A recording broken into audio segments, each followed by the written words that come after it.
We have more news.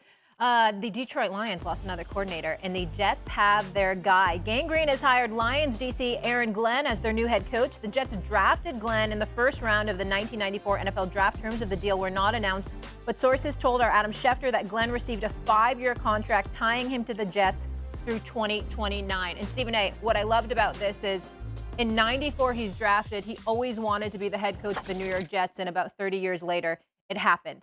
Do you like this hiring? I like the hire. He's a Bill Parcells disciple. And I want to take a moment to give some props. It's rare that you do this, but Woody Johnson, in an age where we're talking about, African Americans getting an opportunity to coach, he continuously gives folks a chance. You got Todd Bowles that was there, give minority a chance. Robert Saleh was there. Now you've hired Aaron Glenn. So give props to that. Give props to the Jets organization for that.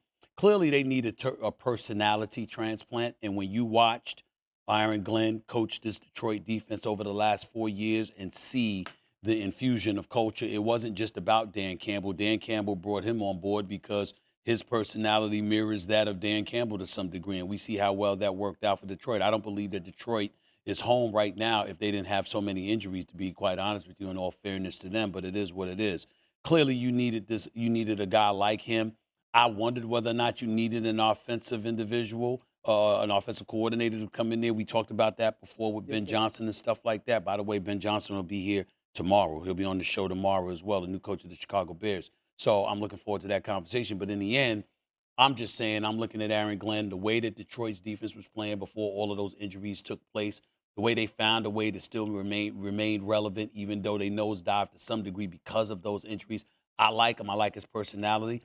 I like how big he is on accountability. I think that's what's needed in New York, and I'm confident that I think he's going to do a good job. Yeah, I'm looking at this and I'm saying I'm loving this hire because Aaron Glenn gives you attitude. Aaron Glenn gives you that type of pulse and DNA that was missing in New York, primarily the Jets.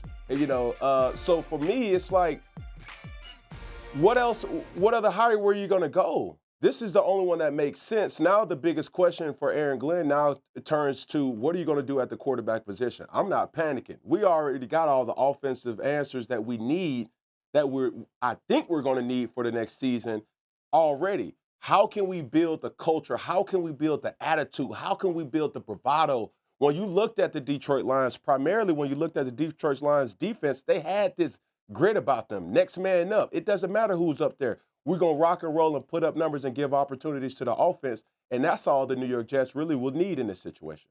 Yeah, Dan, I want to ask you this. Do you think it would be the right move for the Jets to move forward with Aaron Rodgers? I do. I really believe that at least that's to be the conversation. You can say what you want about Aaron Rodgers, and I agree that maybe the first 6 weeks of the season, it wasn't spectacular. The last 10 games of last year, 18 touchdowns and 4 picks. That's kind of when he got a little bit healthier. They got a little bit healthier around him. He played winning football. We aren't going to get Aaron Rodgers of 2020 MVP, 2021 MVP. I think that is a fair thing to say.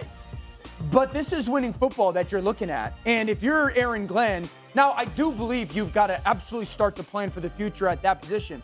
But if you're Aaron Glenn, Aaron Rodgers is going to at least give you a little bit of solid quarterback play. You can bank on that happening where you can then start to really build what Cam's talking about, which is the culture and the everyday and the championship habits and what a rebuild is supposed to kind of look like on a day-to-day, week-to-week basis. So I think Rodgers gives you the chance to have the week in and week out competitive level of football that you want to have, while also starting to build for your future, whether it's a Jordan Travis, who they drafted out of Florida State from last year, or a young man in this year's draft.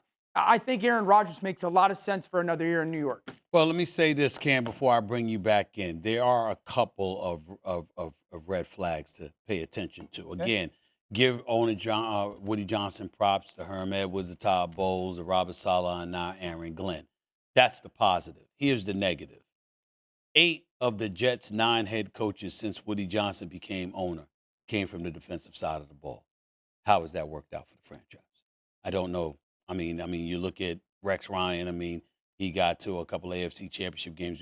We can't sniff at that. Obviously, Bill Parcells did the same, but nothing. No Super Bowl berth to show for it. And I'm looking at it from that standpoint. And obviously, Robert Saleh was a defensive coordinator, became a rookie head coach. Now Aaron Glenn is a defensive coordinator who became a rookie head coach. So there are some common denominators, some similarities to be concerned about. In other words, that formula hasn't necessarily reaped benefits for the New York Jets at a very, very high level. But from a personality standpoint, from a culture changing standpoint, from an accountability standpoint, I definitely think they made the right decision. And this is a guy that was a former New York Jet, okay, drafted in the first round, played for them for 8 years, and he was there in the horrible days of Rich Kotite, and he was there when they turned things around with Bill Parcells, and he's considered a Bill Parcells disciple. So when you have that kind of pedigree, you can't sniff at this. You can't sneeze at this. Look at this. When you look at the situation of the draft that's coming up, when you look at it from the personnel standpoint, there's no can't-miss quarterbacks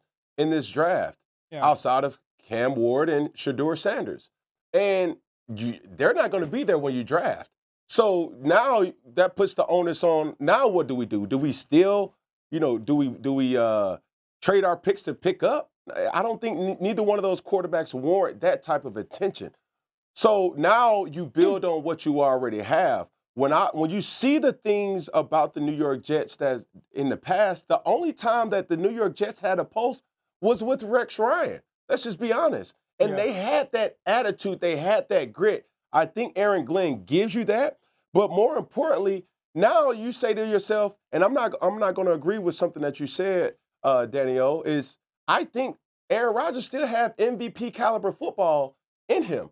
Why? Because every single MVP quarterback has this one thing that they get from the opposing sector of football: opportunity from their defense. You give any quarterback enough opportunity, they're going to put up points. They still got Devontae Adams on the contract. They still have a slew of different talent on the offensive side of the football. Garrett Wilson, those guys, and even your running back. So for us, it's like I'm looking at a quarterback that if you give him a top 15 defense, let alone a top 10 defense, what will Aaron Rodgers be able to do? And that changes the whole dynamic. It's a legitimate question, but one thing that we didn't pay enough attention to, I'm surprised you didn't bring this up, DL.